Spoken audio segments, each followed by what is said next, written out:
प्यार से बंधे रिश्ते का 37वां एपिसोड एक धीमी जलती हुई कहानी है। जैसे कोई दीपक जिसकी लौ हवा से कांप रही हो, पर बुझने से इनकार कर रही हो। इस एपिसोड में न शोर है, न नाटकीयता, बल्कि एक गहराई है जो सीधा दिल तक उतर जाती है। आर्यन और प्रिया के बीच अब कोई शब्द नहीं बचे, लेकिन उनकी खामोशियां खुद ब खुद बोलती है। एपिसोड की शुरुआत एक बहुत ही उदास दृश्य से होती है। आर्यन अपने कमरे में अकेला बैठा है। बाहर बारिश हो रही है, पर उसके भीतर का सूखा खत्म नहीं होता। उसके सामने टेबल पर पुरानी डायरी खुली है। वही डायरी जिसमें कभी उसने प्रिया के लिए लिखा था कि तुम मेरे हर कल का हिस्सा हो। अब वही डायरी अधूरी पन्नों से भरी है। वह पन्ने पलटता है।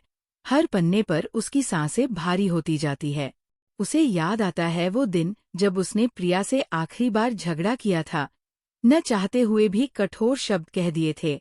उस समय उसने सोचा था कि वो सही है, लेकिन अब उसे महसूस होता है कि प्यार में सही या गलत कुछ नहीं होता, बस एहसास होता है जिसे वो खो चुका है।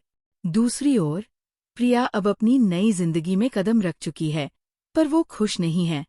वो कोशिश करती है खुश रहने की, लेकिन उसका चेहरा खुद उसकी सच्चाई कह देता है। उसकी सहेली उससे पूछती है, अब तो सब ठीक है ना? और वो बस मुस्कुरा देती है, जैसे किसी ने उसके जख्म पर नमक रख दिया हो। उसकी मुस्कान में एक दर्द छिपा है, वो दर्द जो सिर्फ वही समझ सकती है जिसने किसी को सच्चा चाहा हो और फिर उसे खो दिया हो।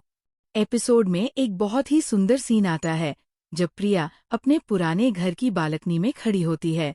सामने वही पेड़ है जिसके नीचे आर्यन ने पहली बार उसे आई लव यू कहा था। हवा में वही ठंडक है, वही खुशबू, पर अब कुछ भी पहले जैसा नहीं है। वह अपनी आंखें बंद करती है और हवा में एक हल्की सी आवाज सुनाई देती है, जैसे कोई नाम पुकार रहा हो। वो डरती है, पलटकर देखती है, पर कोई नहीं होता। ये सीन सिर्फ कल्पना नहीं, बल्कि उसकी अधूरी आत्मा की पुकार है। आर्यन इस एपिसोड में एक बहुत बड़ा फैसला लेने की कोशिश करता है। वो प्रिया से माफी मांगने की सोचता है, लेकिन हर बार खुद को रोक लेता है।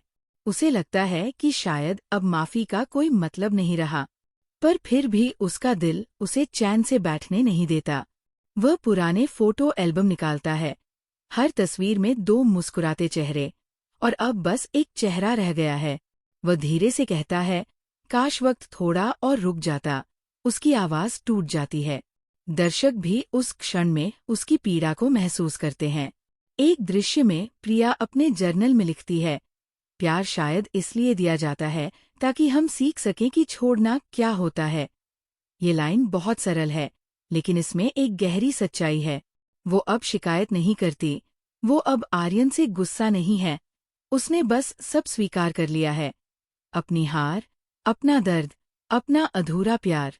कहानी का सबसे खूबसूरत और प्रतीकात्मक सीन रात में आता है। तेज बारिश हो रही है। आर्यन अपने घर से बाहर निकलता है, बिना छतरी के। बारिश उसके ऊपर गिर रही है, जैसे हर बूंद उसके भीतर की पीड़ा को साफ कर रही हो। दूसरी तरफ, प्रिया भी उसी सड़क पर है, हाथ में छतरी, पर कदम धीरे धीरे भारी होते जा रहे हैं।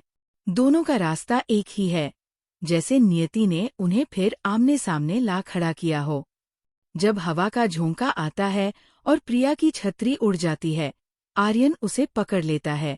दोनों के बीच एक पल के लिए नजरें मिलती हैं। उस पल में कोई संवाद नहीं, कोई संगीत नहीं, सिर्फ एक गहरी सांस जो दोनों के बीच फंस जाती है।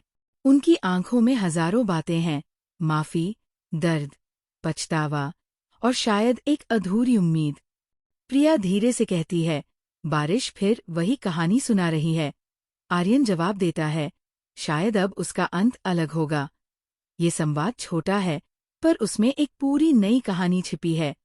एक ऐसी कहानी जो अब दर्द से नहीं, समझ से शुरू होती है।